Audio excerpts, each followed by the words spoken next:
श्री गणेशाय नमः श्री सीतारामचंद्राभ्याय नमः।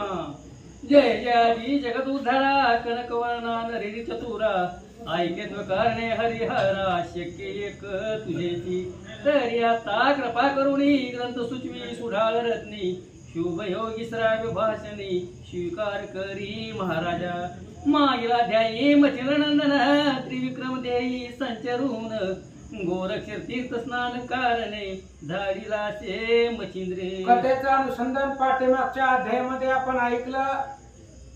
त्रिविक्रम राजाच्या शरीरामध्ये मचिंद्रानं आपला आत्मा ते असणाऱ्या शरीरामध्ये धारण केलेलं होतं आणि गोरक्ष तीर्थाच्या मचिंद्राचं प्रेत तिथं ठेवून निघून गेला। इथपर्यंतची कथा काल ऐकले। या परी गोरक्षनाथ मही भ्रमता नाना तीर्थ तो गोदावरी अकस्मात येऊन या पोचला। आणि आता पुढे कथेचं अनुसंधान गोरक्षनाथाला ध्यान झालं, आठवण झाली की 12 वर्ष संपलेली आहे। आता आपल्याला मचिंद्राला उठवण्यासाठी त्यांच्या स्वशयेत आणण्यासाठी जायचंय म्हणून तिथून सगळं देवदर्शन करून गोरक्ष निघाले। गोदात टी भामनगर तया अरण्यात गौरकुमार परमधार शुधातूर जठरनाले करुणिया। आणि एका असणाऱ्या प्रदेशामध्ये जात असताना अरण्य लागले, उन्हाळ्याचे दिवस होते आणि अरण्यामध्ये उन्हाळ्याचे दिवस असल्यामुळे गोरक्षनाथांना तहान लागली, खूप तहान लागली। काय झालं? ग्राम पाहता अरण्यात उदक योजन मिळतेथ तया स्थानी शुधाक्रांत अनरजैसा पेटला। आणि गोरक्षनाथांना एवढी तहान लागली, उन्हाळ्याचे दिवस होते आणि आसपास त्या अरण्यामध्ये गाव नव्हतं, पाणी नव्हतं, सरोवर नव्हतं, त्यामुळे पोटामध्ये एवढी तहान गोरक्षनाथांना लागली। मार्गी चालता दिशा लक्षित तो शेत देखील अकस्मात कृषी कर्म प्रांजळवंत पाहुणी सुमार धरियला। आणि गोरक्षनाथांना खूप तहान लागली होती। थोड्याशा अंतरावर त्यांनी एक शेत बघितलं आणि एक शेतकरी होता, सर्वसामान्य शेतकरी। आणि शेत पाहिल्यानंतर गोरक्षनाथांना आनंद वाटला। तव तो कृषीवल मालिक नामी वय 10 वर्षे देह धर्मी मध्यान समय साधुनी भोजनाते वैसला। माणिक नावाचा शेतकरी होता, 10 वर्षाचा होता, आपल्या शेतामध्ये काम करून करून थकलेला होता आणि दुपारची वेळ झालेली होती, ऊन डोक्यावर आलं होतं, 12 वाजलेले होते म्हणून जेवण करण्यासाठी तो माणिक शेतामध्ये बसला। तेवढ्यात महाराज आले। पात्र घेतले पुढे वाढून कवळ करावा जो मुखी अर्पण तो अकस्मात गौरी नंदन आदेश शब्द गाजली। आणि त्या माणिकानं आता दुपारची वेळ झाली म्हणून आपल्या असणाऱ्या कापडातल्या भाकरी उघडल्या आणि पोटामध्ये भाकरीचा तुकडा घालावा, घास घालावा, जेवण करावं। एवढ्या वेळामध्ये गोरक्षनाथ त्याच्या शेतामध्ये आले आणि अलख निरंजन असा आवाज मारला। तव तो माणिक कृषी शेती ऐकून आदेश शब्द प्रती योजीला कवळ ठेवून हाती प्रेमे नवीत तयाते। आणि ऐकलं त्या शेतकऱ्यांनी, तोंडामध्ये घास घालणार एवढ्या वेळामध्ये गोरक्षनाथांनी आवाज दिला। लगेच तोंडातला हातातला घास तसंच खाली ठेवला आणि जो काही आलेला अतिथी आहे गोरक्ष होते त्यांना आदर मान सन्मान माणिक करू लागले। म्हणे महाराजा तुम्ही कोण किमत घेतले आदरान येऊ म्हणे मी तपोधन शुधानळी पेटलो। त्या माणिक शेतकऱ्याने विचारलं महाराज कोण आहे, कुठं चाललाव, कुठून आलाव आणि एवढ्या आडरानामध्ये कसं काय आलाव? तिथं आसपास कुठल्याच प्रकारचं गाव नाही, काय नाही आणि एवढ्या आडरानामध्ये कसं काय आलाव, कुठं चाललाव?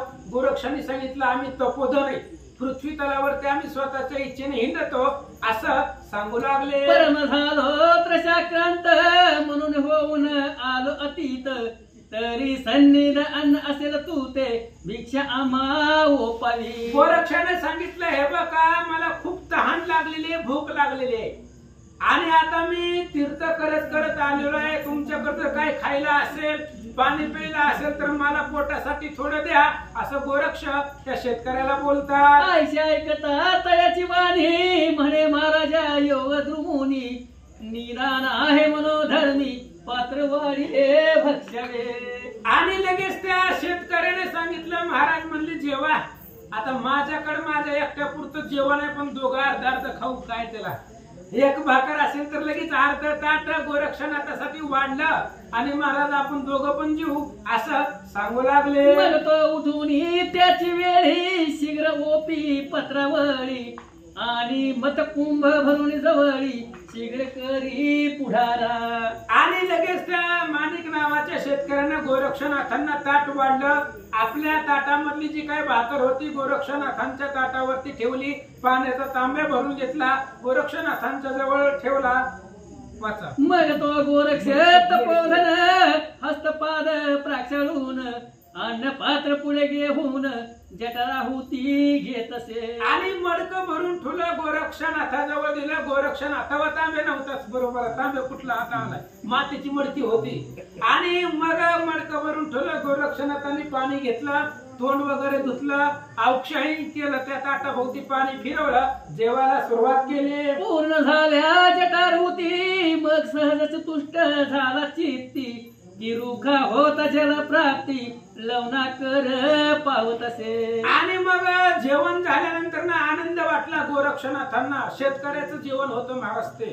एवढ्या तहानानं उन्हानं तहान लागलेली, भूक लागलेली, गोरक्षनाथांनी जेवले, मनाला समाधान वाटलं. की दारिद्र्या प्रती देता धन मग कान पावे तुष्ट मन.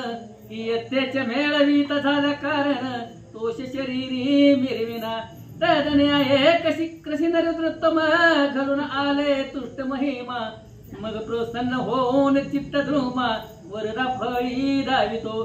आणि अशा पद्धतीने गोरक्षनाथांचं मन शांत झालं, समाधान वाटलं अंतःकरणाला. आणि गोरक्षनाथांनी सांगितलं ते शेतकऱ्याला, हे बघ तू माझा आत्मा शांत केलेला आहे, मला जेवण दिलेलं आहे, मी तुझ्यावरती प्रसन्न झालो आहे, तुला काय मागायचं असेल तर माग, असं गोरक्षनाथ बोलतात. म्हणे कृषिका कवन कामी मिरवला हो देह धर्मी. येरू ऐकून म्हणे स्वामी आता कासया पुसता हो. आणि त्यावेळेस गोरक्षनाथाने विचारलं, म्हणले बाबा उन्हातानाचं खूप शेतामध्ये काम वगैरे करावं लागतं, तुला दमला असतील. त्यावेळेस गोरक्षनाथांना तू शेतकरी म्हणू लागला, महाराज आता जेवण वगैरे सगळं झालंय, आता कशालाही नकार विचारता, म्हणले चौकशी करता जावा की निघून, असं बोलू लागला. तरी महाराजा आता आटी करावी प्रथम कार्यासाठी. कार्य झाली व्यर्थ चावटी आणण्याची कासया शिनवावे. त्या शेतकऱ्याने सांगितलं, महाराज तुम्हाला जेवायचं होतं, जेवलं ना, आता कशाला बाकीचं चौकशा करायला लागलो, आम्ही आमच्या शेतात काम करा, आम्हाला करावंच लागतंय, काम केलं तर संध्याकाळी भाकर भेटते, तुम्हाला तुम्ही पोटभर जेवला पाणी पिलो, आता जावा की निघून म्हणले, असं तो शेतकरी बोलू लागला. तरी आता कार्य झाले पुढे योजी शीघ्र पाऊले.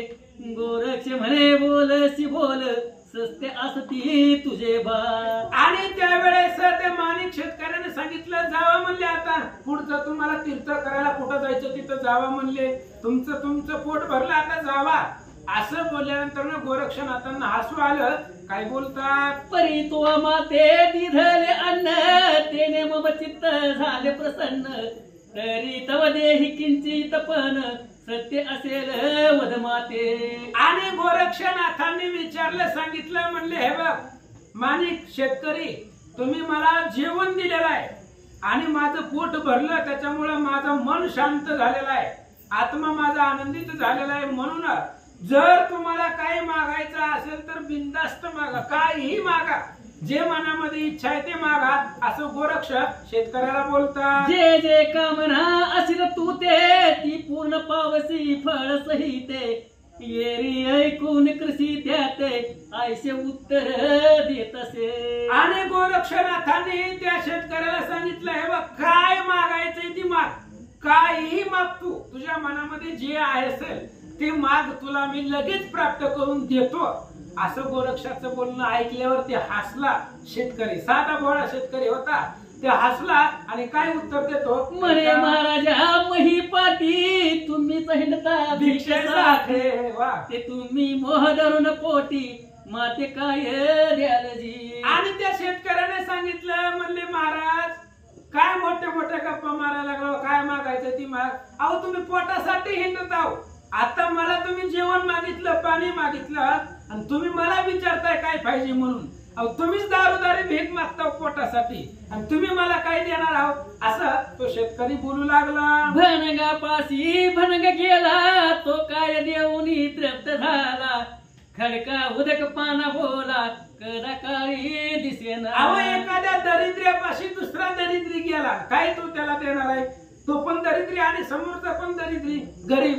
तसे तुमची अवस्था आहे. म्हणजे तुम्ही माझ्यापाशी अन्न मागून खाल्ले तुम्हाला तुमच्या पोटापुरतं सुद्धा नाही आणि तुम्ही मला काय देणार आहोत असं शेतकरी बोलू लागला. तुम्ही देवी हिंडता अन्नासाठी आम्हा काय देणार जेठी नात म्हणे चतुर्थी आता तुझी करीन बा. आणि त्या शेतकऱ्याने सांगितलं तुम्ही अन्नासाठी दारोदार हिंडता म्हणजे स्वतःचं पोट भागवणं एवढं सुद्धा तुमच्याकडे संपत्ती नाहीये आणि तुम्ही मला काय देणार आहो काय मागायची ती माग म्हणायला लागला. गोरक्षाला हसू आलं. गोरक्षांनी सांगितलं हे बघा शेतकरी तुम्हाला काय मागायचंय ती मागा आता देतो असं महाराज बोलतात. येरी म्हणे पुरे बोलणे काय आहे तुझ स्वाधीन तरी आणि तुझं कारण लागत असेल ते माग. त्या शेतकऱ्याने सांगितलं हे बघा महाराज देतो देतो म्हणायला लागला पण तुमच्या ताब्यात काय आहे मला सांगा. तुमच्या स्वाधीन काय आहे. तुम्ही मला काही देऊ शकत नाही. उलट जर तुम्हालाच काही पाहिजे असेल अजून आमच्या शेतातलं तर मागा मीच देतो असं शेतकरी बोलू लागला. म्हणे रे एक दान तू आधी दिल्या झालो प्रसन्न तरी काही तर मज पासून मागून घे ही कृषीराया. गोरक्षनाथाने सांगितलं हे बघ तू मला आल्या आल्या पाणी दिलं जेवण दिलं बस झालं. त्याच्यामुळे माझं मन समाधानी झालं. मला आता काही नको. उलट तुला जर काय मागायचं असेल तुझ्या मनामध्ये काही इच्छा असेल तर माग असं गोरक्ष बोलतात. येरू म्हणे उगाला ऐस तू काय द्यावे आम्हास तरी काही न मागू सुरस पंत आपुला क्रमिका. शेतकऱ्याने सांगितलं हे बघ तू माझ्यापाशी अन्न मागून खाल्लंय आणि तू मला काय देणार आहे त्यामुळे तुझ्यापाशी देण्यासाठी काय सुद्धा नाही. त्यामुळं आलेल्या रस्त्यानं तुम्हाला जिकडे जायचंय तिकडे आनंदाने जावा असं शेतकरी बोलू लागला. ऐसे बोलता मानिक नामी गोरक्ष विचारे आपुल्या मनी अडभंग असती कृषी धर्मी सदा रीतीने वैसुनिया. आणि त्या माणिक शेतकऱ्याचं बोलणं ऐकलं. गोरक्षाला वाटलं ही अडाणी आहे अडभंग आहे. ह्याचा शेतकरी जो आहे तो आपल्या शेतामध्ये काम करणार आहे अडाणी आहे ज्ञान याच्यापाशी नाहीये म्हणून अडभंगी असं गोरक्षनाथ त्या शेतकऱ्याला हाक मारले. तरी हा माते म्हणतो माग परी त्याचीच हितार्था करावा लाग ऐसे विचारून मनोवेगे तया लागी बोलत असे. आणि गोरक्ष मनामध्ये विचार करतायत हा शेतकरी मला माग म्हणतोय. बर ठीक आहे आता मला माग म्हणतोय तर आपण मागू पण त्याच्या हिताचं मागू. आपण असं मागू की त्याचं हित त्याच्यामध्ये झालं पाहिजे असा विचार गोरक्षनाथांनी केला. काय मागता म्हणे कृषीराया ऐक वचन तू आम्हासी मनसील देऊ देन तरी मागे सरत वचन निश्चय करून बोलावे. आणि गोरक्षनाथांनी शेतकऱ्याला विचारलं हे बघ आता मी काहीच मागत नाही मी तुला माग असं म्हणत नाही पण तू मला माग म्हटलंय त्याच्यामुळे मी मागतो पण द्यायला माग सरू नको. मी जी मागणार आहे तू देण्यासाठी माग सरू नको असं गोरक्ष बोलतात. म्हणे कृषीराया ऐक वचन तू आम्हासी मनसील देऊ देणे तरी मागे सरत वचन निश्चय करून बोलावे. येरू म्हणे तापसा ऐक मात दिससी महामूर्ख जो देणार आपुले आत्मसुख तो मागे सरणार नाही की. आणि गोरक्षनाथाच्या बोलण्यावर ना त्या शेतकऱ्याने सांगितलं महाराज अहो मी तुम्हाला सर्वस्व दिलेलं आहे. तुम्हाला सुख तुमच्या अंतःकरणाला मी सुख दिलेलं आहे. मग जो आत्मसुख देतो तू बाकीचं असणारं काही देण्यासाठी माग कशाला सरेल असं तो शेतकरी बोलू लागला. अरे चंद्र असे शीतळपणी परी तो वर्षल दाहकपणी परी तो ढळणार नाही प्राणी मागे पाऊल कासया. अरे चंद्र आहे चंद्रापाशी शीतळता असते एखाद्या वेळेस चंद्रापाशी दाहकता निर्माण होईल पण मी एकदा शब्द दिलेला आहे किंवा माग म्हटलेला आहे, माग सरणार नाही असं शेतकरी बोलू लागला. सविता राज तेज दीप्ती तो हे अंधकारी करील वस्ती, परी उदार तो औदर्य प्रती मागे पाऊल सारीना, मही गेल्या रसातळी परी औदर्य प्राप्ती महाबळी, त्या कृपणत्व कदा काळी अंगालागी स्पर्शेना, तरी कोणते मागाने तू ते मानून घेही जे त्वरिते, मी बोलतो निश्चयाते निश्चय माझा पाहिका. शेतकऱ्याने सांगितलं जेवढे आता उदाहरणं दिली तेवढी उदाहरणं एखाद्या वेळेस जी घडणार नाही ती घडेल, पण उदार जे आहेत ते दान देण्यासाठी कधीही माग सरत नाही. त्यामुळे ते शेतकऱ्याने सांगितलं तुम्हाला काय मागायचंय ती मागा मी देतो, असं माणिक शेतकरी गोरक्षनाथांना बोलतात. कैसे बोलता विपुल वार्ता गोरक्ष मने आपुल्या चित्ता, तरी मनाचे कारणे मागू आता कैसा सांभाळील पाहतो. आणि अशा प्रकारे ते शेतकऱ्यांना बोलल्यानंतर गोरक्षनाथांनी विचार केला ह्याला मागायचं सगळ्यात अवघड मागू, अख्खं जग कुठं चाललेलं आहे, मनोमार्गे गेला, मनाच्या मागाला सगळी जाते आणि याला आपण मनाचं मागणं मागू असा विचार गोरक्षनाथ करतात. ऐसा विचार करून चित्ती मन मज धाविका विपणपती, जे जे आवडेल तुझे चित्ती ते ते तू न करी महाराजा. गोरक्षनाथांनी मागितलं हे बघ शेतकरी माझं मागणं एवढंच आहे, जे तुझ्या मनाला वाटतंय ते करायचं नाही, तुला वाटलं आता घरी जायचं नाही, जीव वाटलं जेवायचं नाही, जे मनाला वाटतंय ते करायचं नाही असं गोरक्षनाथांनी मागितलं. काही एक इच्छित तुझे मन ते तू न करणे हेच मागणे, इतके देऊन तुष्टपण बोलवै की कृषी राजा. आणि गोरक्षनाथांनी त्या शेतकऱ्याला मागितलं तुझ्या मनामध्ये जी इच्छा आहे ती करायचं नाही, तुला वाटलं एखादी गोष्ट करावी तर ती करायची नाही, आता इथून घरी जायचं म्हटलं तर जायचं नाही, खाली बसायचं म्हटलं तर बसायचं नाही, म्हणजे मनामध्ये जे जे इच्छा येईल ते करायचं नाही असं गोरक्षनाथांनी मागितलं. ऐशी वदता तयाची वाणी अवश्य मने कृषी कर्मी, हा धर्म आता फूल धर्मी अर्क अवधी रक्षिण गा. आणि अशा प्रकारे गोरक्षनाथांचं मागणं होतं. त्या गोरक्षनाथांनी मागितलं, माणिक शेतकऱ्याने अवश्य सांगितलं तुमचं जे वचन आहे तुम्हाला दिलेलं मागणं आहे ती मागणं मी आकाशामध्ये चंद्र सूर्य आहे तोपर्यंत पाळीन असं शेतकरी बोलू लागला. ऐशी तैशी देऊन भाक तुष्ट केले शरीरास, असो गोरक्ष विनाश सांडून चालला.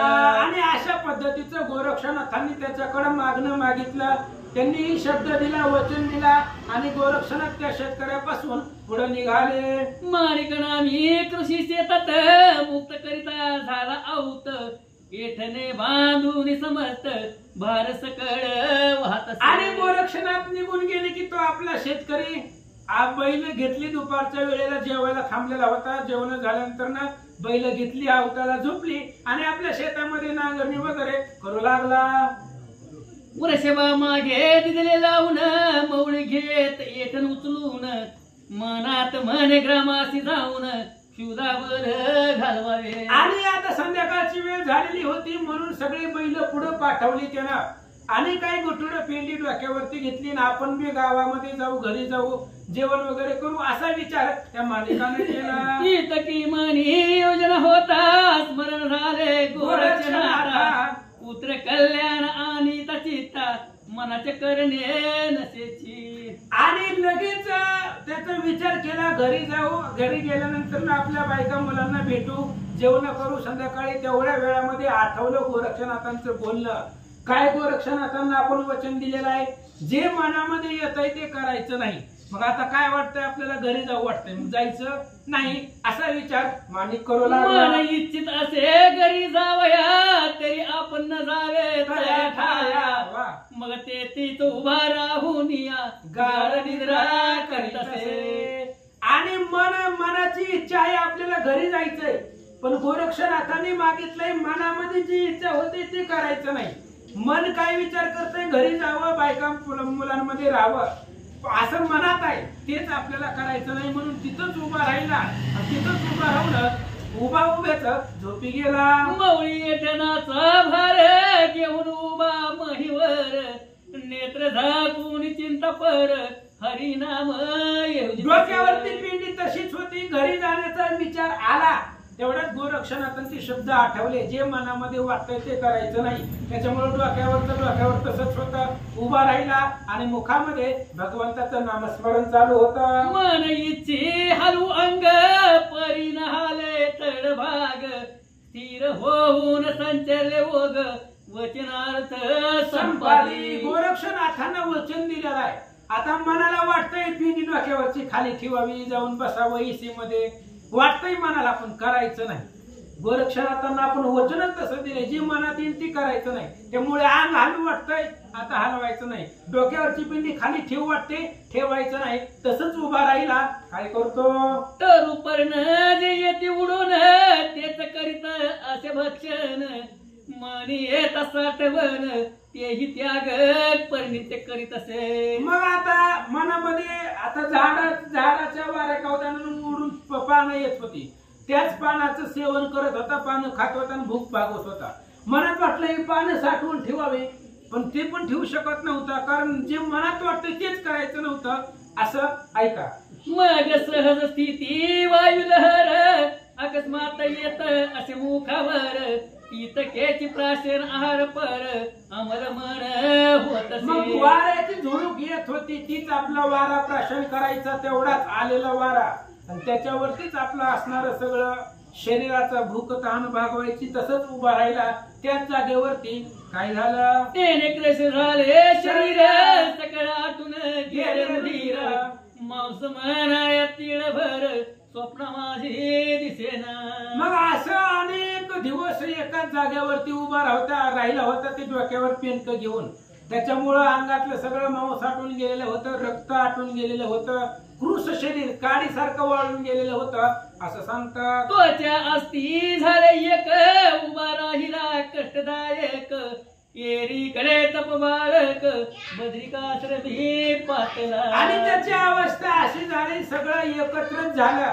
कष्ट, एवढ्या कष्टानं उभा राहिला एका जागेवरती, आणि तो सगळं असणारं शरीर त्याचं वाळून गेलं. मुखामध्ये भगवंताचं भजन चालू होतं. इकडे गोरक्षनाथ बद्रिका आश्रमामध्ये आले. बद्री केदारी नमुनी त्वरित पाहून चालिला चौरंगनाथ तव ग्रहाग्रही शरीरावरती वाळी वारुळ विराजले. पुन्हा इकडे आता निघाले.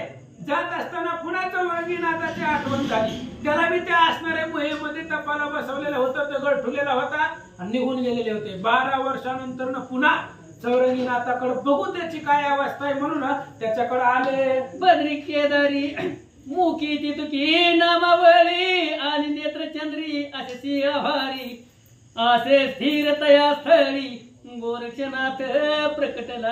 आणि लगेच गोरक्षनाथ आले. जिथं चौरंगीला तपासाठी बसवलं होतं त्या ठिकाणी आले. त्याची दृष्टी उर्ध्व होती. जाताना सांगितलं होतं डोक्यावर दगड ठेवलेला आहे, त्याच्यावरून नजर हटवू नको, आणि ती उर्ध्व दृष्टी होती. मुखामध्ये भगवंताचं नामस्मरण गोरक्षनाथाने एक मंत्र दिलेला होता, त्या मंत्राचं स्मरण चालू होतं. अशी अवस्था चौरंगीची गोरक्षानं पाहिले. परितद्वाराची शिळा काढून पाहतयाचे शरीराकारणे तो वारुळ गेले वेष्टून सर्व अंगी तयाच्या. आणि दरवाजावरची शिळा बाजूला काढली, त्या गोयेवरची गोरक्षनाथ आतमध्ये गेले. त्याच्याकडे पाहिलं तर त्याच्या अंगावरती सगळं वारुळ झालेलं होतं असं गोरक्षनाथांनी पाहिलं. शिळा चंद्रीन हले पाती राम शब्दे वलगे उक्ती ते पाहून गोरक्ष धरती परमचित्ती हळहळला. आणि गोरक्षनाथांनी पाहिलं की असणाऱ्या मुखामध्ये राम नामस्मरण चालू आहे.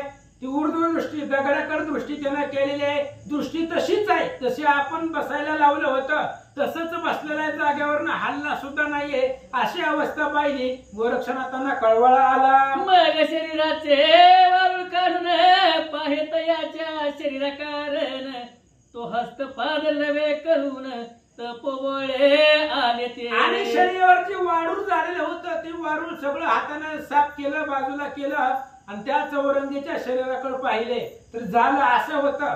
तपाला बसताना त्याला हातही नव्हते आणि पायही नव्हते. त्याच्या शशांक राजानं सेवकाला तोडायला लावले होते.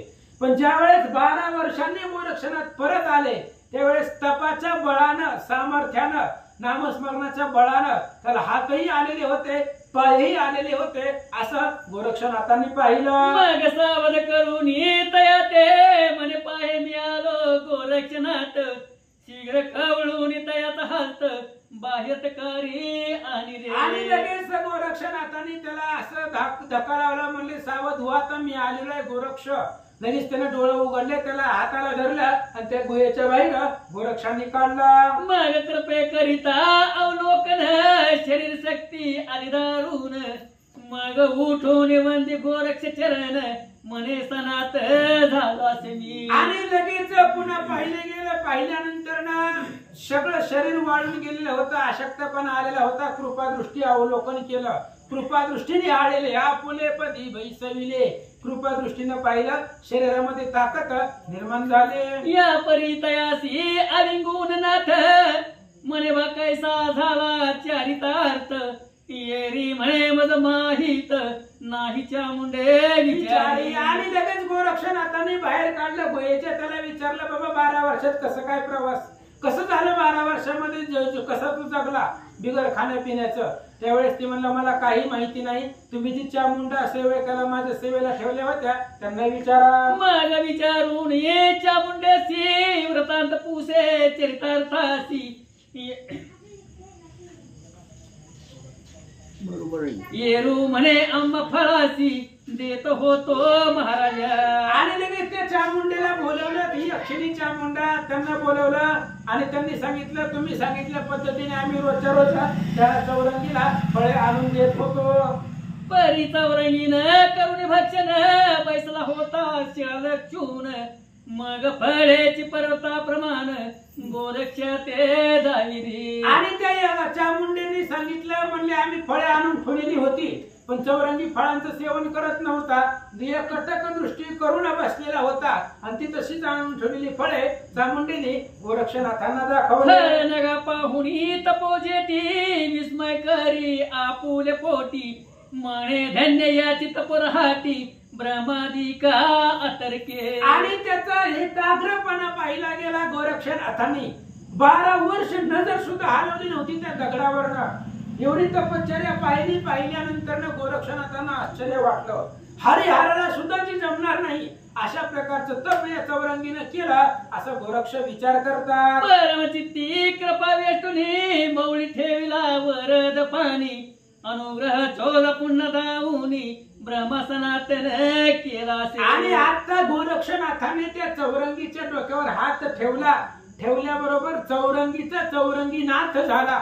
अनुग्रह दिला त्याला आणि शस्त्र अस्त्र विद्यामध्ये परिपूर्ण केलं. पुणे चौरंगीसी घेऊन बद्री केदारालया आणून जागृत करून उमार मन चौरंगी ते भेटले. पुन्हा बद्रिका आश्रमामध्ये आणलं. महादेवाच्या मंदिरामध्ये नेलं.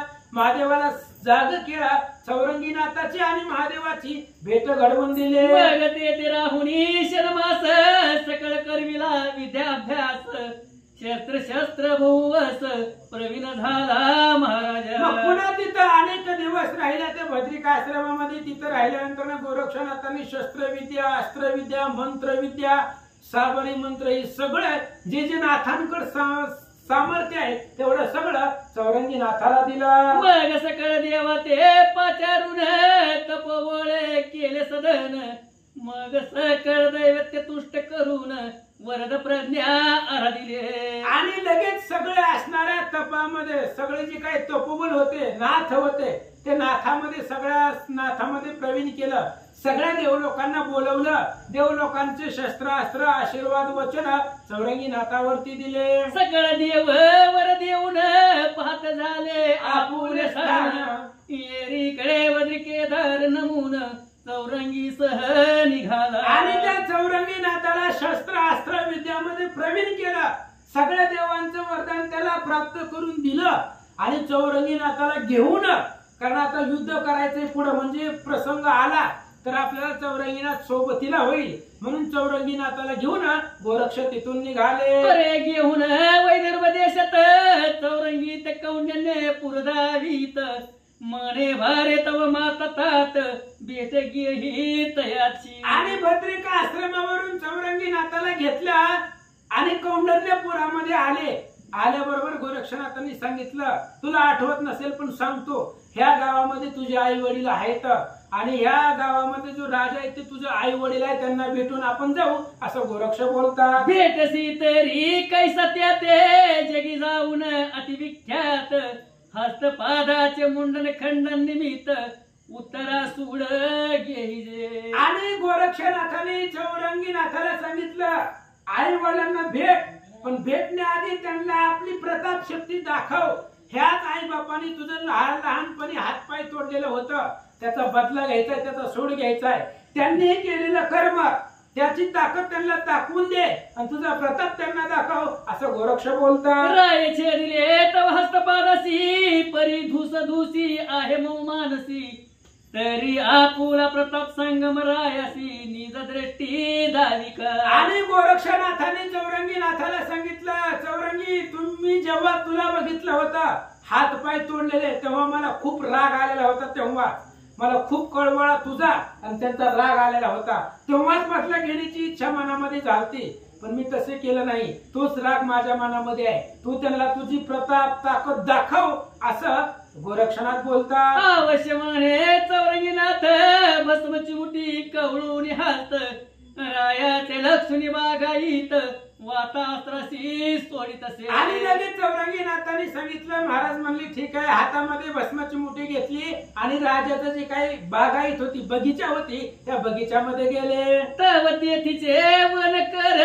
601 सहस्त्र वात चक्र उडून अंबर दाविता झाला तयासी. आणि त्या बागेमध्ये 1600 अशा प्रकारचे असणारे सगळे सैनिक होते आणि त्या सगळ्या सैनिकाला पाहिलं. भस्मची मुठी वातास्त्र म्हटलं, वाऱ्याचं अस्त्र म्हटलं आणि ती चिमुटी त्या बागेमध्ये टाकली. सगळे असणारे सेवक रथासहित आकाशात उडवले. पुन्हा वातास्त्र घेत काढून तो ते उतरती महिकारण किती पडले मूर्छा वेष्टून किती एक गामी पळाले. आणि वायू अस्त्र सोडलं, पुन्हा वायू अस्त्र काढून घेतलं. आकाशात गेलेली सगळी खाली आदळली.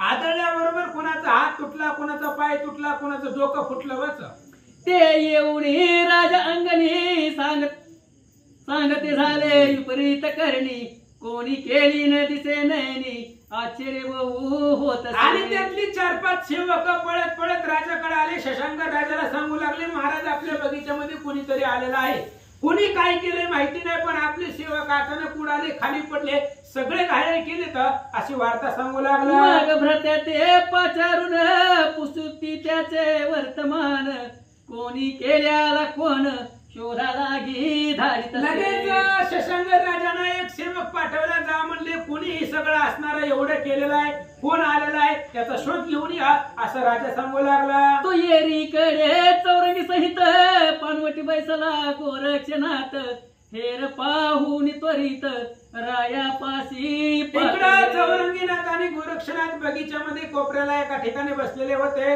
तो दूत आला, ह्या दोघांना बघितलं आणि अशीच वार्ता घेऊन राजाला सांगितले. म्हणती महाराजा पानवट्यासी बैसले आहेत 2 तापसी तीव्र तेज कान फाटवेसी विद्यार्णव दिसतात. आणि त्या दूतांनी शशांक राजाला सांगितलं, म्हणजे महाराज 2 तपस्वी आहेत, ते त्यांचं सूर्यासारखं प्रखर आहे आणि हातामध्ये काखेमध्ये झोळे आहे. साऱ्या तपस्वीचा वेश त्यांचा आहे आणि त्यांच्याकडे शस्त्र अस्त्र विद्या ताकद भरपूर आहे असं दिसतंय. दूत सांगू लागला. ऐकून ही राजेश्वर सोमनी आपुला करी विचार आले असती गोरक्ष मचिंद्र पुत्र दुःख द्वेषाने. आणि 2 तपस्वी आहेत असं दूताने सांगितल्याबरोबर शशांक राजाला आठवलं, पाठीमागे एकदा मचिंद्रनाथ गोरक्षनाथ 12-13 वर्षापूर्वी आपल्याकडे आलेले होते आणि आपल्या मुलाला घेऊन गेलेले होते. मग त्याच मुलाचा बदला घेण्यासाठीच पुन्हा गोरक्ष आणि मचिंद्र आले की काय असा विचार राजा करू लागला. तरी आता त्वरे करून तैसी जावे शरण ना तरी ग्रामाशी उलटे करून प्राणाप्रती हरतील. शशांक राजाने विचार केला, आता ह्या दोघांना शरणच जावं लागतंय, कारण ही हरिहराला सुद्धा ऐकत नाही. ती यांच्याकडे प्रताप शक्ती आहे म्हणून. आणि आपण जर आता यांना शरण गेलो नाही तर गावामध्ये कोणीच जिवंत राहणार नाही असा विचार राजाने केला. ऐसा विचार करून मानसी राव सामुरा ये समारंभेसी गजवाजी शिबिकरथासी कटकास येत असे. लगेच राजानं मनामध्ये विचार केला, आपलं सगळं सैन्य घेतलं, रथ वगैरे घेतला आणि नाथांच्या भेटीला निघाले. ग्रामाबाहेर कटक येता गोरक्ष माने चौरंगी नाता आपुला प्रताप आता निज दृष्टी दाविका. आणि ज्यावेळेस राजा सगळं सैन्य घेऊन समोर आला त्यावेळेस गोरक्षनाथाने चौरंगीनाथाला सांगितलं, आता वेळ आलेली आहे बदला घेण्याची, सूड घेण्याची. तुझा बाप समोर येतोय, आता ह्याला आपली प्रताप शक्ती दाखव असं गोरक्षनाथ बोलतात. ऐशी ऐकता गोरक्ष गोष्टी पुन्हा कवळी भस्मची मोठी वाता अस्त्र जलपून पोटी चमुवरी प्रेरित असे. आणि गोरक्षनाथाचं बोलणं ऐकलं, पुन्हा आपल्या झोळीमध्ये हात घातला, भस्म घेतलं, त्याच्यावरती वायू अस्त्र म्हटलं आणि ती असणारी जी काही भस्म आहे सगळं राजाच्या सैन्यावर सोडून दिला. मग ते वातास्त्र अति तीक्ष्ण चमुसराया दाविले गगन रथ गजवाज शिबिकासन वाता अस्त्रे पाडिली. आणि असं एवढं वारं निर्माण झालं त्या राजाच्या सैन्य सहित राजा, त्याचं सैन्य, हत्ती, घोडे, रथ, पालख्या सगळं आकाशामध्ये उडालं. एवढा प्रताप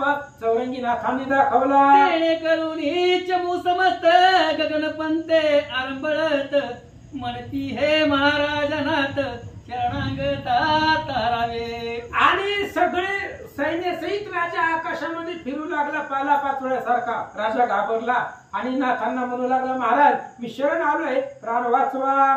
सकळ स्थविती दीनवाणी ते शब्द ऐकुनी तपज्ञानी चौरंगीसी म्हणे घे उतरोनी चमू सहित राया. आणि राजा कळवळेनं बोलू लागला, शरणागती सांगू लागला. तसंच सगळं सैन्य गोरक्षनाथांना विनंती करू लागलं.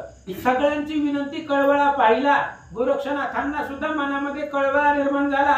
गोरक्षनाथांनी चौरंगीनाथाला सांगितलं, खाली उतरवून घे. मग तो कुशल प्रज्ञावंत पर्वतास्त्र आषाढ करीत मग सकुळ आठवून गेला वात चमू मिरवली नगमवली. आणि लगेचच असणाऱ्या गोरक्षाचं बोलणं ऐकून चौरंगीनाथानं पर्वतास्त्र लगेच झोळीमध्ये हात घातले, भस्माची मोठी घेतली, पर्वतास्त्राचा मंत्र म्हटला आणि वाऱ्याच्या आड पर्वत घातली. सगळा वारा थांबला. मग उभा करून आपुल कर म्हणे उतरून यावे चमू समर मग राया सह कटक भार उतरले तळवटी. आणि त्या वायू अस्त्रामध्ये पर्वत आड घातला. पर्वत उंचच्या उंच होता आणि चौरंगीनाथांनी सांगितलं, हे पर्वतावर उतरून सगळेजण खाली पृथ्वी तलावरती उतरा असं सांगितल्यावर सगळे एक एक खाली उतरले. मग समीप येता शशांकर चौरंगीस बोलिला गौर कुमार पितयासी करोनी नमस्कार तुष्ट चित्ती मिरविका. आणि लगेच शशांक राजा समोर आला. आल्याबरोबर गोरक्षनाथांनी सांगितलं, ही वडील आहेत तुझे आणि ही वडील आहे, त्यांना नमस्कार कर असं महाराज बोलतात. ऐसे ऐकता गुरुनंदन धावून धरिले तात चरण म्हणे महाराज मितव नंदन निजदृष्टी देखे मज. आणि गोरक्षनाथाचं बोलणं ऐकलं चौरंगीनाथ त्या शशांक राजाच्या पाया पडले, चरणावरती डोकं ठेवलं, सांगितलं, महाराज मी तुमचा मुलगा आहे, ओळखा असं चौरंगीनाथ बोलतात. ऐसे बोलता चौरंगीनाथ रावे धावून धरिले हृदयात मग परम प्रीती गोरक्षाते चरणी भाळ अर्पित. आणि चौरंगीनाथानं ओळख पटवून दिल्यानंतर लगेच आपल्या हृदयाला शशांकर राजानं त्या असणाऱ्या चौरंगीनाथाला आपल्या हृदयाला लावलं. लगेच गोरक्षाच्या चरणावरती डोकं ठेवलं. मग गोरक्ष ही धरून हृदयी म्हणे राया याचा प्रताप पाही येरी म्हणे तुझ समान आई भेटले जुन्य काय असे. आणि लगेच गोरक्षनाथांनी शशांकराला सांगितलं, महाराज ही चौरंगीनाथ आहे, ह्याला आम्ही घेऊन गेलो होतो आणि आता आणून दिले, बघा म्हणले याचा प्रताप किती आहे. त्यावेळेस राजाला सांगितलं, तुझ्यासारखा गुरु याला भेटलेला आहे, श्री गुरु सारिका असता पाठीराका, तुमच्यासारखा बलवंत याच्या मदतीला आहे, त्याला गुरु म्हणून भेटला, काय कमी असणार आहे असं राजा बोलू लागला. या उपरी तैसे चौरंगीनाथ वज्रास्त्र निर्माण करीत चूर्ण करून महापर्वत अदृश्यपंथी लगेच चौरंगीनाथानं वज्र असं शक्ती आहे, मोठ्या मोठ्या पर्वताचं पीठ करतंय. ते वज्रास्त्र सोडलं आणि त्या वज्रास्त्रानं सगळे पर्वत अदृश्य केलं. होती तशी जागा पृथ्वी बाग बगीचा तयार झाले. या उपरी शशांकर गोरक्षासी म्हणे चतुर आरोहण करून शिबिकेवर राजसदनी चलाजी. यानंतर लगेच शशांक राजा गोरक्षनाथांना सांगू लागला, महाराज आपल्या असणाऱ्या रथावरती बसा आणि आपल्या राजमहालाकडे घराकडे चला. असं बोलल्यावर गोरक्षनाथ काय म्हणतात, या उपरी बोले चौरंगीनाथ आम्ही न येऊ तव ग्रहात सापत्न मातू श्री चकुळे मनात हस्तपाद छेदिले. लगेच चौरंगीनाथाने सांगितलं, म्हणले महाराज पप्पा आता नाही तुमच्या घरात येणार. अहो पाठीमागे ती सावत्र आई तुम्ही भुजावंती जी होती ती लहानपणी तिनं माझ्यावरती कसे आरोप केले आणि मनामध्ये कपट धरून तिनं माझे हातपाय तोडले होते. मग आता बी तिच्या मनामध्ये कपट असेल म्हणून आम्ही तिकडे येणार नाही असं चौरंगीनाथ. मग मुळापासून ही सकळ वृत्तांत राया लागी केला श्रुत राव कोपोदधीत उचंबळला आगळा. मग त्या चौरंगीनं म्हणजे कृष्णांगरानं, त्याचं पूर्वीचं नाव कृष्णांगर होतं आणि त्या कृष्णांगरानं लहानपणीचा सगळं वृत्तांत जे घडलेलं होतं राजमहालामध्ये ती सगळं सांगितलं बरोबर राजाची तळपायाची आग मस्तकावर गेली. भयंकर राग आला. काय करू लागला, सेवका लागी आज्ञा करीत ताडीत आणा राणी येत ते ऐकून चौरंगीनाथ काय परी वदत असे. आणि त्या कृष्णांगराचं चौरंगीनाथाचं बोलणं ऐकल्याबरोबर शशांकराला खूप राग आला. प्रधानाला सांगितलं, जावा त्या राणीला भुजवंतीला मारीत इथपर्यंत घेऊन या. असं ऐकल्याबरोबर चौरंगीनाथानं राजाला काय सांगितलं, म्हणे ताता आपुले वचन हेच शिक्षा आली घडून या परी ताता आपुले कीर्तीने ब्रह्मांड भरेल महाराज. चौरंगीनाथाने सांगितलं, महाराज बोलला एवढं खूप झालं, फक्त तुम्ही म्हणला तिला मारीत आणा एवढ्यात आमचं समाधान झालं. शेवटी कशी जरी असली तरी ती आई आहे, सावत्र का असना पण आई आहे म्हणून म्हणला तुम्ही तिला मारत आणा. एवढं बोललाव, ह्या बोलण्यावरच आमची शिक्षा परिपूर्ण झाली असं या ठिकाणी चौरंगीनाथ बोलतात. करीता सदनीच शिक्षा करावी प्रीता मग शिवकास निवैसून तत्वता राज सदना पातले. चौरंगीनाथानं सांगितलं, महाराज असं काही करू नका. ती राणी आहे, हे असणाऱ्या कौंडण्यपुराची ती राणी आहे, त्याच्यामुळे तिला असं 4 लोकांमध्ये मारणं योग्य वाटत नाही. तुम्हाला काय तिला दंड करायचे ते आतल्या घरामध्ये करा असं चौरंगीनाथानं सांगितलं. राजा आपल्या असणाऱ्या आसनावरती त्या रथावरती बसला, घरी निघाला. राव जाता मंदिरात पादत्राण घेऊन हातात ताडण करून पत्नी ते म्हणे जाई येथून. आणि राजा रागाच्या आवेशामध्ये गेला. जाता जाता उमऱ्यातच पायातली चप्पत हातात घेतली आणि दरवाज्यातनच त्या राणीला मारत निघाला. घरामध्ये गेल्यावर तिला तळा चपलेनं मारलं आणि सांगितलं, मला तोंड दाखवू नको. 12 संवत्सर पर्यंत तप केले सुचीस म्हणत तयाचे फळ पुढे मत भ्रष्ट केले राज्यासी. आणि राजा सांगू लागला, 12 वर्ष होऊन गेला, तू मला सत्यपणा कळू दिला नाही आणि तुझ्या एका चुकीमुळे माझ्या असणाऱ्या मुलाचे हातपाय मी स्वतः तोडले गेले आणि एवढी तू पापिनी नष्ट दुष्ट आहे, तुझ्या मनामध्ये एवढं कपट आहे. 12 वर्ष होऊन गेलं तरी तू सांगितलं नाही असं शशांकर बोलू लागला. ते पाहुणी गोरक्षनाथे राया संबोधनी केला शांत एक मास राहील तेत शशांकर भक्तीने. आणि अशा पद्धतीने लगेच गोरक्षनाथाने 4 ज्ञानाच्या गोष्टी सांगून त्या शशांकराचा राग शांत केला, त्याला बोध केला आणि त्याच्या प्रेमानुसार 1 महिना दोघही त्या घरामध्ये राहिले. या परी गोरक्ष जात समयी वंशवेष्टी मोह प्रभाई प्रसाद देऊन राज देही वीरवान पैकेला. आणि लगेच असणारे गोरक्षनाथ चौरंगीनाथाला घेऊन निघाले आणि चौरंगीनाथ आता आपल्या नाथ संप्रदायामध्ये येणार आहे आणि या भुजवंतीला काहीतरी संतती व्हावी, या असणाऱ्या शशांकराचा वंश वाढावा म्हणून आशीर्वाद प्रसाद या राजाला दिला. गोरक्षनाथ निघाले. म्हणे कामिनी करुण दुसरी भोगवंश लतेची लहेरी ऐसे सांगून शशांकरी चौरंगी सहज चालिला. गोरक्षनाथांनी सांगितलं दुसरी पत्नी करा, लग्न करा, आनंदाने संसार करा. आणि गोरक्षनाथ चौरंगीनाथ तिथून निघाले. कुंडली कवळधारी श्री ज्ञानदेव तुकाराम पंढरीनाथ भगवान की जय. श्री गणेशाय नमः. ओम नमो शिवाय नमः. श्री प्रभु चंद्राय नमः. 103 102 पासून 100 पासून द्वादश संवत्सर पर्यंत त्वा तप केले सुचित म्हणत तयाचे फळ पुढे मत भ्रष्ट केली राज्याशी. ते पाहोनी गोरक्ष नाते राया संभोकुनी केला शांत. एक मास राहिला ते शंकर भक्तीने या परी गोरक्ष जाते समयी वंश वेष्टी मोह प्रवाही. प्रसाद देऊनी राज देही वीर्यवान पै केला. मने कामिनी करुणी दुसरी भोगी वंशलतेची लहरी. आयशे सांगून शशांगरी चौरंगी सह चालिला. कथेचं अनुसंधान गोरक्षनाथांनी शशांक राजाला आशीर्वाद दिला. वंशवृद्धीसाठी सांगितलं दुसरी पत्नी कर, संसार कर, तिच्यापासून तुला मूल होईल, तुमचा वंश वाढेल. आणि चौरंगीनाथाला घेतलं. गोरक्षनाथ निघाले. मार्गी चालता मुकाम पाते झाले प्रयाग स्थान. स्नान करोनी उत्तम उत्तम शिवालयी पातले. आणि चौरंगीनाथाला घेतलं. प्रयागाला गेले. आणि त्रिविक्रम राजा प्रयागाचा राजा होता. प्रयाग मध्ये गेले. त्रिवेणी संगम आहे, गंगा यमुना सरस्वती. त्या संगमामध्ये स्नान केलं दोघांनी. आणि शिवालय महादेवाच्या मंदिरामध्ये मच्छिंद्राचं प्रेत होतं. त्या दिशेनं दोघे जण गेले. येताची करुणी शिवदर्शन मग शिवदारे बोलो वचन.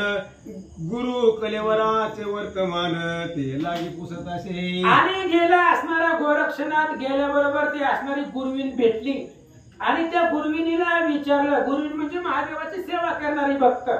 तिला विचारलं, म्हणले मच्छिंद्रनाथांचं प्रेत आपण इथं ठेवलेलं होतं, कुठं आहे, दाखव. तवती होऊनी भयाभीत बोलती झाले चाचरी येत. शरीरे करुणी थरथरा कंपित पायावरी लोटली. आणि लगेच गोरक्षनाथाने विचारल्याबरोबर ती घाबरली. कारण तिला माहिती गोरक्षनाथाने सांगितलं होतं कुणाला सांगू नको, तू मी आणि भगवंत. तिघा जणाला माहित आहे. पण तिने राणीला सांगितलेलं होतं. त्याच्यामुळे ती असणारी गुरुवीन घाबरली. गोरक्षनाथांच्या पाया पडू लागले. मने महाराजा गुरुनाथा राजभाजा रेवती कांता. तिने मला प्रष्टवूनी चित्त पुसुनी घेतले होते की. आणि लगेच ते असणाऱ्या गुरुविनीने सांगितलं, म्हणले महाराज गोरक्षनाथा मला क्षमा करा. ह्या त्रिविक्रमाची राणी रेवती नाव होतं.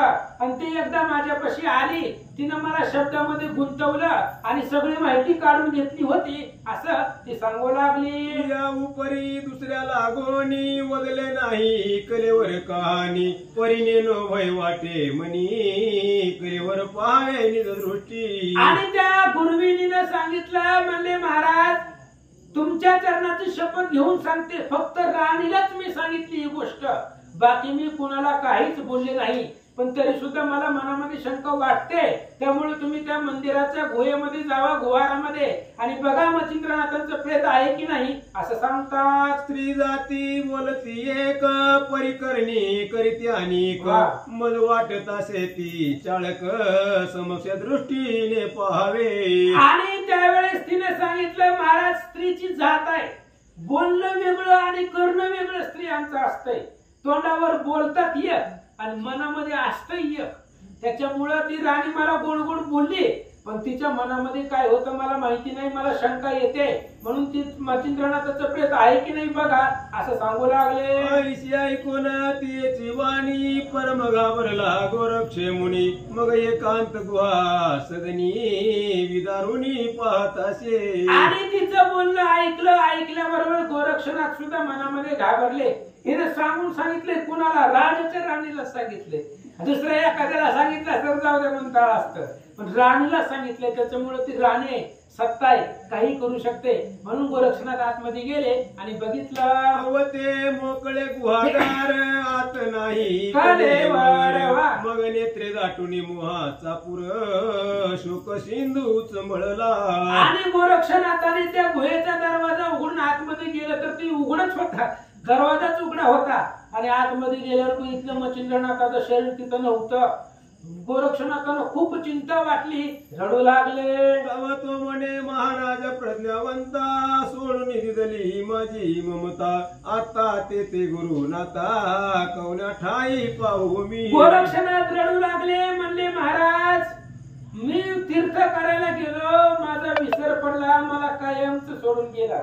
आता मी कोणाला त्या ठिकाणी असणारा कोणाकडे पाहून जगावं असं गोरक्षनाथ बोलतात. आईचे मनोनी आरंभळत धरणी प्रति शरीर टाकीत तवती शैवदारा मोहस्थित होऊन त्या ते बोलत असे. गोरक्षनाथ रडू लागले. गुरुच्या असणारा गुरुचं शरीर स्थित नव्हतं. आता मचिंद्रनाथ आपल्याला कायम सोडून गेले. आता मचिंद्रनाथ कधीच जिवंत होणार नाही. शरीरच नाही त्यांचं तर कसं जिवंत करायचं. खूप रडू लागले. जमिनीवरती डोकं आपटून घेऊ लागले. त्या असणाऱ्या गुरुविनीनं पाहिलं, काय बोलू लागली. म्हणे महाराजा धैर्य धरी मी राजांगणे जाऊन सत्वरी पुसून येते मचिंद्र शरीर वृत्तांत कैसा झाला तो. आणि त्या गुरुविनीनं गोरक्षनाथांना सांगितलं, महाराज रडू नका, मी आताच्या आता राजवाड्यामध्ये त्या राणीकडे जाते. त्या राणीला विचारते की बाबा शरीराचं काय केलं, कुठं टाकलंय, ही सगळी माहिती विचारून येऊन तुम्हाला सांगते असं बोलू लागले. ऐसे बोलून गोरक्षा ते सैवदारा अंतपुराते शीघ्र जाऊन रेवती ते राजने माने नमिले. आणि लगेच गोरक्षनाथांना बोलली आणि राजवाड्यामध्ये गेली. गेल्याबरोबर राजाच्या नियमानुसार त्या राणीला तिनं नमस्कार केला प्रेमपूर्वक आणि काय बोलते. भवती पाहुनी सेवकामिनी मने कालीस हो माय बहिणी येरी मने अंतकरणी आठव मला झाला असे. आणि लगेच त्या असणाऱ्या गुरुविनीला कधीच येत नाही आपल्या राजवाड्यामध्ये. तिला समोर बघितलं. राणीने विचारलं इकडे कस काय आली. त्यावेळेस तिने सांगितलं मनामध्ये एक विचार आहे, मला आठवलं म्हणून आले. म्हणाल तरी आठव कोण तरी 12 वर्षे आली भरून तुम्हाला सांगितली खून राजभागी विचारा. आणि त्या असणाऱ्या राणीने विचारलं काय तुला आठवलं म्हणून तू इथं आली. त्यावेळेस त्या गुरुविनीने सांगितलं, राणी साहेब 12 वर्ष परिपूर्ण भरत आलेली आहे आणि मी तुम्हाला मागे एक गोष्ट सांगितली होती मचिंद्राची.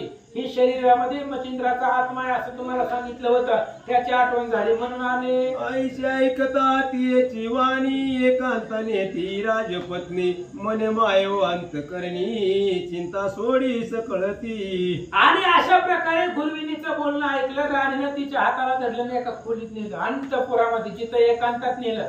तिला सांगितलं, हे बघ तुला टेन्शन आहे ना, ती मचिंद्राचं देहामध्ये सगळं शरीर जाईल, राजा मर असलं काही होत नाही असं राणी सांगू लागले. आगे तुझ्या आयुरहित त्याच दिवशी कलेवर काढून शस्त्र उद्देशी वाटले गे रती रती मावशी सकळ विपिना माझारी. आणि त्यावेळेस राणीने सांगितलं, ज्या दिवशी मला तू ही गोष्ट सांगितली त्याच रात्री तुला सुद्धा कळू न देता 2 सेवक माझ्या बरोबर घेतले. त्या मचिंद्राचं शरीर बाहेर काढलं, त्याचं तिळा एवढे तुकडे केले आणि सगळ्या अरण्यामध्ये जंगलामध्ये फेकून दिले असं रेवती सांगू लागले. यासही लोटले भौत दिवस आस्ती मांसाचा झाला नाश जीव जंतू खाऊनी त्यास विष्ठा मृतिका झाली असेल. अरे ह्या गोष्टीला सुद्धा अनेक दिवस झाले. हे काय आजकालची गोष्ट आहे का.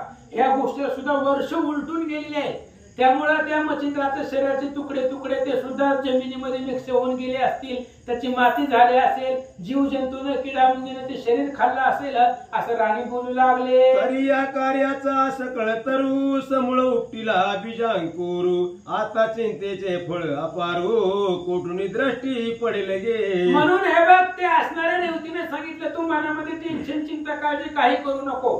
ही मचिंद्राचं नाम आणि निशाण सगळं मिटवून टाकलंय मी.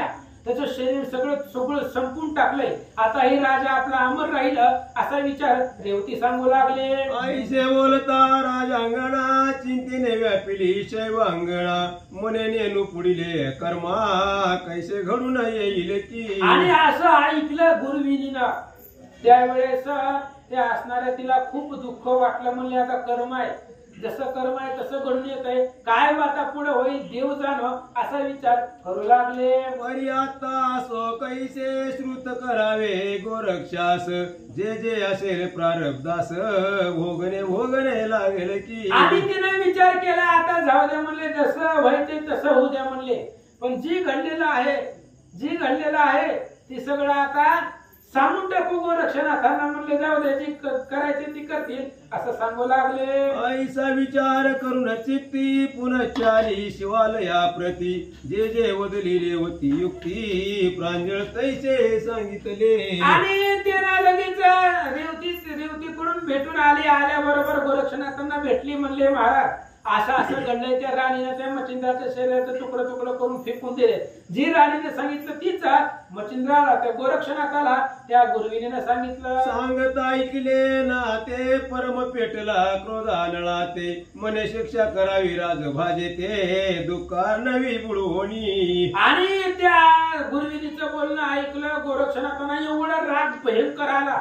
आताच्या आता जाऊन त्या राणीला दंड करावा, शिक्षा करावी असा विचार गोरक्षांच्या मनात आला. ऐसा विचार घटित मनी परिपूर्ण करीत विवेक बंधन रेवती माता मज कारण मच्छिंद्र नाते लागत असे. आणि लगेच विचार केला गोरक्षनाथांनी, विवेकानं बंधन केलं. विवेकाने विचार केला ही रेवती आपल्याला आई सारखी आहे आणि या रेवतीचा नवरा आता कोण आहे? मच्छिंद्रनाथाचा आत्मा त्या राजाच्या शरीरामध्ये आहे. म्हणजे मच्छिंद्रनाथ आपले वडील आणि ती रेवती आपल्या आई सारखी झाले असा विचार गोरक्षांनी केला. जर या वज्ञा करून जंतूचे झाले भक्षण तरी आता शोधार्थ म्हण मच्छिंद्र शरीर ठेवावे. लगेच विचार केला गोरक्षनाथांनी, आता त्या मच्छिंद्रनाथाच्या शरीराचा शोध घ्यायचा.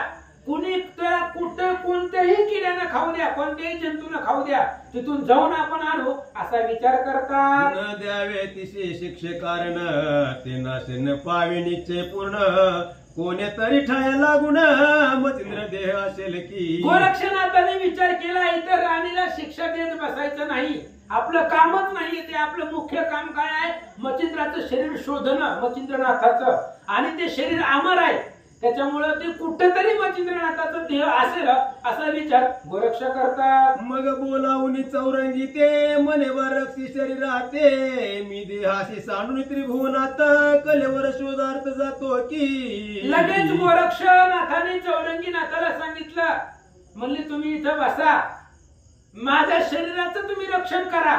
मी आता आत्मा रूपानं लिंग रूपानं जातो, सूक्ष्म रूपानं, आणि सूक्ष्म देहाने सगळ्या जगतामध्ये शोध घेतो मच्छिंद्राच्या देहाचा.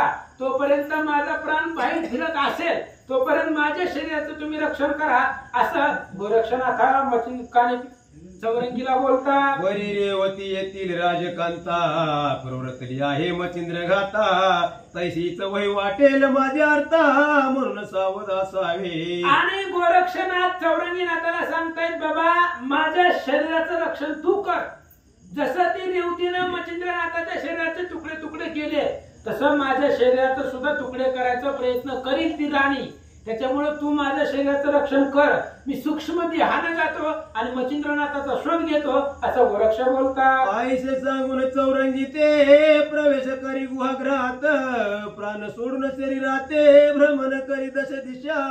चौरंगीनाथाला सांगितलं, गोरक्षनाथ स्वतः त्या गुहेमध्ये गेले, आपलं शरीर तिथं ठेवलं आणि सूक्ष्म देहानं आपल्या प्राण जो आहे तो सूक्ष्म देह प्राण रूपानं बाहेर आले आणि सगळ्या जगतामध्ये मच्छिंद्राचा शोध घेऊ लागले. सकळ शोधला जम्बूद्वीप सरिता नवी सकळ आप ग्राम कानन सप्तद्वीप रतिरती शोधिले. आणि प्राणानं असणारे गोरक्षनाथ निघालेले फक्त आत्मारूपी जीव घेऊन निघालेले आहेत आणि ते असणारे तिथून सप्तद्वीप शोधले, सप्त अरण्य शोधले, अनेक प्रकारचे बेट आहेत, द्वीप आहेत, कानन आहेत, सगळीकडे मच्छिंद्रनाथाच्या शरीराचा शोध घेऊ लागले. परी जीव जंतूची देहस्थिती होऊन शोधिता गुरुचे कलेवर पूर्ण कोण्या तरी ठाया लागून मच्छिंद्र देह असेल की. आणि गोरक्षनाथाचा फक्त प्राण फिरत होता, त्याच्यामुळे प्राण अतिशय सूक्ष्म आहे, कुठल्याही शरीरामध्ये त्या प्राणाला प्रवेश करता येत होता.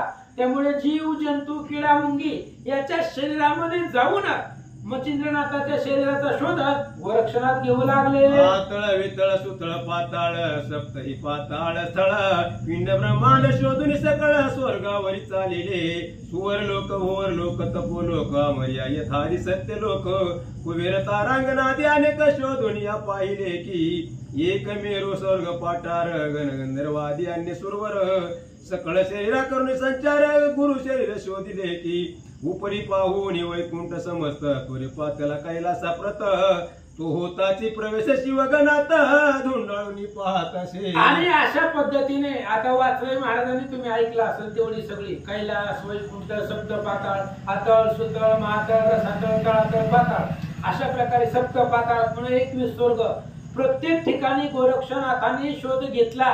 कैलासाला आले आणि कैलासाला आल्यानंतर महादेवाचे गण आहे त्या गणामध्ये शोध घेऊ लागले. तो शिवगणीच्या मुंड समुदायात अस्तित्वाच्या मांस देखील समजत या परी वीरभद्र सर्व गणात गर्जुनिया सांगत असे. आणि गोरक्षनाथ प्राण रूपाने तिथं आले कैलासाला.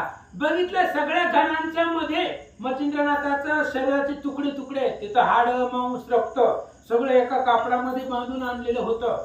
हे बघितलं आपल्या गुरुदेवाचं शरीर आहे असं गोरक्षनाथांनी बघितलं. तेवढ्या वेळामध्ये वीरभद्र काय बोलला, मने 12 वर्षाचा सरला नेम मच्छिंद्र शेवा ते करावे रक्षण तयाचा शिष्य गौरनंदन कोण्या रूपे येईल की. आणि लगेच त्यावेळेस वीरभद्र मोठमोठ्याने बोलू लागला. म्हणले बघा 12 वर्षाचा कालावधी संपत आलेला आहे. मच्छिंद्राच्या शरीराचं रक्षण दृढ करा. त्याचा शिष्य गोरक्ष केव्हाही इथं येईल असं वीरभद्र सांगत होते. आईशे ऐकोनी तयाची वार्ता गोरक्ष ते तो निघाला निघता तो येरीकडे चौरंगनाथा काय सुचले होते की. आणि इकडं लगेच असणारा असं ऐकलं त्यानं वीरभद्रानं बोललेलं गोरक्षनाथाने ऐकलं. इकडं पृथ्वी तलावरती त्या शिवालयामध्ये चौरंगीनाथाला एक युक्ती सुचली होती. काय केलं होतं ऐका. गोरक्ष शेवा जवळ बैसून आणि सकळ अस्त्र व्यापून जे ते लागण लागे देवा कारण ब्रह्मादिकाशी करून या. आणि चौरंगीनाथानं त्या गोरक्षनाथाच्या शरीराभोवती एवढं बंधन ठेवलं. शस्त्र अस्त्र सगळं अस्त्राची ढिगारी घातले त्या शरीरावरती. ब्रह्मदेवाला सुद्धा याचा तपास लागणार नाही तेवढं दुर्गट संरक्षण चौरंगीनाथांनी केलं. आईशे अस्त्र व्याप्त तैशातून निघून गौरसुत गुप्त वेश शरीरात येऊन या प्रवेशला. आणि एवढे अस्त्र सगळे त्या गोरक्षनाथाच्या शवाभोवती शरीराभोवती चौरंगीनाथानं व्याप्त केलेले होते. आणि तेवढ्यातून गोरक्षनाथाचा प्राण आतमध्ये शिरला त्यांच्या शरीरामध्ये गेला आणि उठून गोरक्षनाथ त्या शिवालयात बसले. प्रवेशताच्या अकस्मात उठून बैसला गौरसूत मार्ग पाहुनी गुहाग्रहात बाहेर आले उभयता. आणि गोरक्षनाथाच्या प्राणाने आपापल्या स्वशरीरामध्ये प्रवेश केला. त्या शिवालयामध्ये गुहेमध्ये उठून बसले. लगेच बाहेर आले चौरंगीनाथाला भेटले. सिद्ध करून भस्म झोळी उभे राहिले दोन बळी पर्वतास्त्र तेने काळी अर्कावरी सोडिले. आणि लगेच चौरंगीनाथाने गोरक्षनाथ महादेवाच्या मंदिराच्या बाहेर आले उभे राहिले. तेवढ्या वेळामध्ये गोरक्षनाथांनी पर्वतास्त्र सूर्यदेवावर सोडलं. गोरक्ष मुखीचे पर्वतास्त्र प्रविष्ट होता ती स्वतंत्र माता उचली तांबर पात्र भरून या निघाले की. आणि गोरक्षनाथाने जे पर्वतास्त्र सोडलं होतं ते एवढं वाढलं सूर्यदेवाची सुद्धा गती फुटली गेली. डोकं सुद्धा वर काढता येणार एवढं ती पर्वत वाढत चालले. 1.25 लक्ष योजन मिती स्वर्गी उंच झाले ग बसती त्याहुनी माता द्विगुण पर्वती अंबरात मिरवला. पृथ्वी आणि स्वर्गलोक याच्यामध्ये 1.25 लाख योजन अंतर आहे. आणि तेवढ्यापेक्षा सुद्धा जास्त तो पर्वत पृथ्वी तलावर वरून स्वर्ग लोकांपर्यंत वाढला गेला असं सांगतात. मित्र मार्गाचा धरुणी रोक आकाश स्तंभ झाला एक तेने करून चंदनी अर्क मार्गावर अडखळला. आणि मग गोरक्षनाथाने जी पर्वत अस्त्र सोडलं होतं ती पृथ्वी तलावरून आकाशापर्यंत खांब असल्यासारखं पर्वत आड लागला गेला. सूर्यदेवाची गती खुंटली. ती रथासहित बाहेर म्हणजे सूर्य उगवण्याचा प्रयत्न करू लागला. पण या पर्वतानं सूर्यदेवाला आपलं काम करता आलं नाही. चक्रपदा चालवया वाट न मिळे पाहुनी सुभट मग सज्ज करून गाडीवची मुठ योजिता झाला महाराज. आणि सूर्यदेवाच्या रथाचं चाकच पुढे जाईना गेलं. खुंटलं गेलं. रथाची गती थांबली गेली. सूर्यदेवाला काहीतरी विचित्र वाटलं म्हणून गांडीव नावाचं धनुष्य हातामध्ये घेतला. सूर्यदेवानं धनुष्याला बाण लावला. काय करतात. तीव्र शरीरी वज्रास्त्र योजनी सोडी प्रविष्ट मित्र तेने करून पर्वतास्त्र भंगिता झाला त्या क्षणी. धनुष्याच्या बाणाला वज्रास्त्राचा मंत्र म्हटला. सूर्यदेवानं बाण बाण सोडला, वज्रास्त्र सोडला, त्या पर्वताचं पीठ केलं. परिपर्वत अस्त्र भंगित होता, आदित्य विचारी आपल्या चित्ता, हे अस्त्र कोणाची प्रताप दुहिताळ मार्गी झाली असे. आणि सूर्यदेवानं ते असणाऱ्या वज्रास्त्रानं पर्वताचं पीठ केलं. पण पुन्हा विचार केला, हे अस्त्र टाकलं कुणी? पृथ्वी तलावरनं आपल्यापर्यंत ही पर्वत आलेला आहे, असा योगी तपस्वी कोण आहे याचा विचार सूर्यदेव करतात. आईशे पाहता अर्कांतरी, तो समजला नर गोरक्ष केसरी, मग चंदनासह महिवरी येऊन या प्रगटला. आणि लगेच सूर्यदेवानं ज्ञानदृष्टीनं पाहिल्याबरोबर त्यांच्या लक्षामध्ये आलं, ही गोरक्षनाथाचं कर्म आहे, त्यांचं कार्य आहे, त्यांनी केलेला ही प्रताप आहे. लगेच सूर्यदेव आपल्या असणाऱ्या रथामध्ये बसले आणि पृथ्वी तलावरती जिथं गोरक्षनाथ होते तिथं सूर्यदेव आले. येता देखती अर्क राजा, काय करीती हो विजय ध्वज, चंद्रास्त्राचे पेरुणी बीज, कोटी चंद्र निर्मिले. आणि सूर्यदेव येताना बघितलं गोरक्षनाथाने, चौरंगीनाथाने, दोघांनीही बघितलं. त्यांनी विचार केला, सूर्य जर हिता आला तर माणसं जगतील का हितली, म्हणून हजारोच्या वर चंद्र तयार केले. चंद्राकडे काही शीतल, काही थंड आहे. आणि सूर्य जरी इथं आला तरी त्याची बाधा, त्याच्या किरणाची बाधा इथल्या लोकांना परिसरावरती होऊ नये म्हणून कोट्यावधी चंद्र तिथं निर्माण गोरक्षनाथांनी केले. करुणी शीतळ प्रवाही मिरवती झाली मही, मग तो सकळ दाह स्वभावी बाजून शके अर्क. आणि हजारो चंद्र तिथं निर्माण केले, त्याच्यामुळे सगळी मही पृथ्वी आहे ती थंड झाली. पृथ्वीला गारवा थंड निर्माण झाला.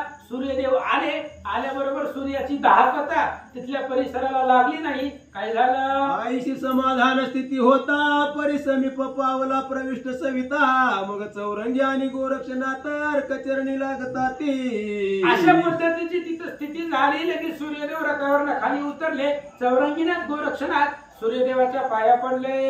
या परिभाविक स्थिती सांगून बोलता झाला जगलोचन, बारे तुझं सुख संबंध कोण दर्शवी का वाचेशी. आणि त्यावेळेस लगेच सूर्यदेव आले, गोरक्षनाथांना बोलू लागले. म्हणले, महाराज तुम्हाला काय अडचण आहे? म्हणले, विनाकारण आम्ही आमचं काम करत होतो, पर्वतास्त्रामध्ये सोडलं, काय अडचण आहे बोलून दाखवा. येरू म्हणती ओ महाराजा, मी उद्योलो एक काजा, मचिंद्र देह तेज पुंजा, शिवगणाने हरियेला. गोरक्षनाथांनी सांगितलं सूर्यदेवाला, म्हणले, महाराज मी पर्वतास्त्रामध्ये याच्यासाठी घातलं की माझ्या मचिंद्रनाथांचा देह तिकडं कैलासाला त्या वीरभद्रांनी गणांनी विष्णून टाकलेला आहे. गोरक्षनाथ सांगतात, तरी आपण जाऊ नीते ते सुनीती सांगा वीरभद्रा ते, कि मचिंद्र देह महिते पाठवून द्यावा की. आणि गोरक्षनाथांनी सांगितलं, सूर्य महाराज तुम्ही आमच्यासाठी शिष्टाईचं काम करा, वीरभद्रापाशी जावा, त्याला ज्ञानाच्या 2 गोष्टी सांगा आणि त्याला सांगा गोरक्षनाथांनी मचिंद्राचा देह मागितलेला आहे तर तू त्याला माघारी दे, असं तुम्ही जाऊन त्या वीरभद्राला सांगा. गोरक्ष बोलतात, वरी या कार्या बहुधा नीती सांगून जरी ते न ऐकती, मग मागून बोलावून या घेऊ या क्षिती, युद्धाला मिसळाया. आणि गोरक्षनाथ सूर्यदेवाला सांगतात, महाराज तुम्ही जावा तिकडे वीरभद्राकडे, त्याला ज्ञानाच्या गोष्टी सांगा, मचिंद्राचा देह द्यायला सांगा.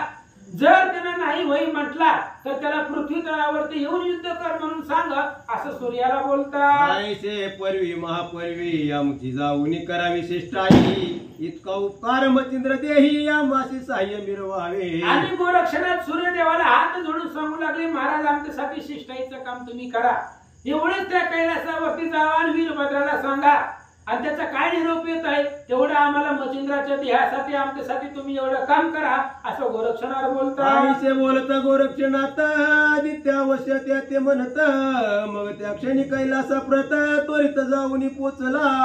आणि गोरक्षनाथाचं बोलणं ऐकलं. सूर्यदेवाने सांगितलं, बाबा काही अडचण नाही, चांगलंच काम आहे, चांगल्या कामासाठी आपण कधी पण हजर असतो.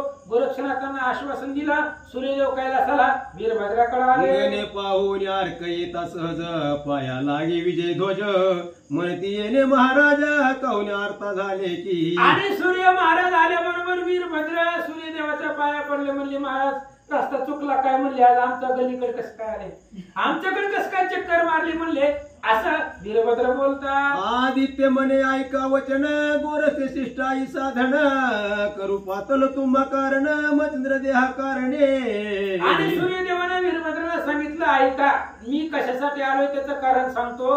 गोरक्षनाथानं मला पाठवलेला आहे. मचिंद्राचा देह गोरक्षनाथाला द्या एवढंच सांगायला आलो. सूर्य महाराज बोलतात मम बोलणे आता चित्त द्यावे परमहिता महिषी पाठवावे मचिंद्र देह आता तुष्ट करावे गोरक्षा. म्हणून माझं बोलणं ऐका. तुम्ही मचिंद्राचा देह पृथ्वी तलावरती गोरक्षक पशी पाठवा एवढाच निरोप सांगायला आलो. तुम्ही तुष्ट केली या त्यास नाथ पंत वाढेल प्रीत आयशे उत्तर बोलत आदित्य वीरभद्र बोलत असे. आणि सूर्यदेवाने सांगितलं तुम्ही मचिंद्रनाथांचा देह देऊन टाका. असं केल्यानंतर नाथ संप्रदाय वाढेल. जगावरती तुमचाही उपकार होईल. तुमच्याही नाथपंथाला काहीतरी मदत होईल. सूर्यदेव असं बोलल्यावर वीरभद्र काय म्हणतात. हे महाराज ऐका वचन आम्हाशी दुःख दिले मचिंद्रान तरी आता गेली प्राण महिन जाऊ शवाते. आणि वीरभद्रानं सूर्यदेवाला सांगितलं महाराज ऐका आम्हाला ह्या मचिंद्रानं खूप त्रास दिलेला आहे.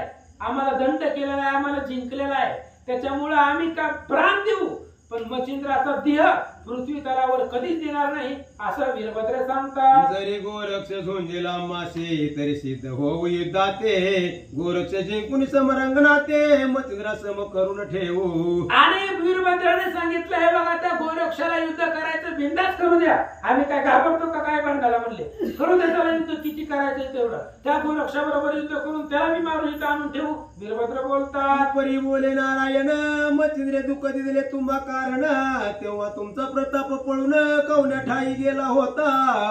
सूर्यदेवाने विचारलं आता युद्ध करायचं म्हणताय होय आता. आणि जेव्हा मचिंद्राने तुम्हाला जिंकलं तेव्हा तुमची ताकद कुठे गेली राहत तेव्हा काय झालं तुमचा पुरुषार्थ आणि प्रताप. आणि आता तुम्ही बोलायला लागला. सूर्यदेव सांगतात आता अवचट घडले ऐसे म्हणून प्रौढ झाला मानसे परी मचिंद्र जैसा तैसाचा हा गोरक्ष प्रताप बळे असे की. सूर्यदेवाने सांगितलं हे बघा मचिंद्राचा देह तुम्हाला अचानक मिळालाय म्हणून तुम्ही प्रताप दाखवायला लागला. पण एक गोष्ट सांगतो हे बघा जेवढी ताकद मचिंद्रनाथाकडे आहे तेवढीच ताकद गोरक्षनाथाकडे आहे. सूर्यदेव बोलतात तेव्हा मचिंद्र होता एक आता दोघे असती प्रताप अर्क ते कोपल्या सकळ धाक कृतांत समयोजिता ते. अरे तेव्हा एकटा मचिंद्र होता जेव्हा तुम्हाला शिक्षा केली दंड केला. आता त्या गोरक्षनाथापाशी गोरक्षनाथ आणि चौरंगीनाथ असे दोघ जण आणि दोघांकडे बी सामर्थ्य आहे असं सूर्यदेव बोलतात. येरू म्हणते असो कैसे परिकदान देऊ मचिंद्रास यावरी बोलता राजास आवडेल तैसे करावे. आणि अशा पद्धतीने त्यांनी सांगितलं हे बघा वीरभद्राला सूर्यदेवाला त्या गोरक्षाला काय करायचं ते करू द्या.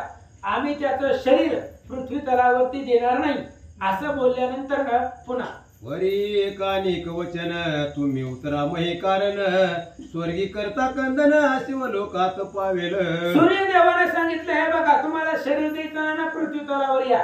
उगा स्वर्गामध्ये भांडण करत बसत ना देव लोकांना ताप कशाला उगा त्यांना त्रास देताय. जर तुम्हाला युद्धच करायचं पृथ्वी तलावरती येऊन करा. सूर्यदेव बोलतात मग ते म्हणती अशी काय कारण तरी ते प्रतापी असती तीक्ष्ण कैलास गिरपृष्ठ होऊन खंड करतील क्षणार्धे. आणि वीरभद्राने सांगितलं पृथ्वी तलावर कशाला जायचं आम्ही इथंच युद्ध करू इथं काय अडचण आहे. सूर्यदेवाने सांगितलं हे बघा त्या दोघांकडे जप सामर्थ्य आहे. त्यांच्याकडे एवढी ताकद आहे कैलास पर्वताचं फिट करतील भुगा करतील असं सूर्यदेव बोलतात. तरी ते पाहून येतील वस्ती विनाश होईल स्वर्गाप्रती मग त्या कोप्य पशुपती शासन करील तुम्हाशी. सूर्यदेवाने सांगितलं मी तुमच्या हितासाठी सांगतोय तुम्ही पृथ्वी तलावरती उतरण काय युद्ध करायचं ती करा. तुम्ही जर हित युद्ध केला तर गोरक्षनाथ चौरंगीनाथ हित येतील. ती काही इथं यायला घाबरत नाही. पण इथं आल्यावर सगळ्या कैलास पर्वताचं पीठ करतील आणि महादेवाला जर कळलं तर महादेव तुम्हाला दंड करतील. सूर्यदेव सांगतात भवानी अतिप्रीती करीती गोरक्ष मचिंद्र प्रती पहा शरीर सव्याच्या मुंड हाती कैलासात पाठविले. सूर्यदेवाने सांगितलं तुम्हाला कळत नाही म्हणले.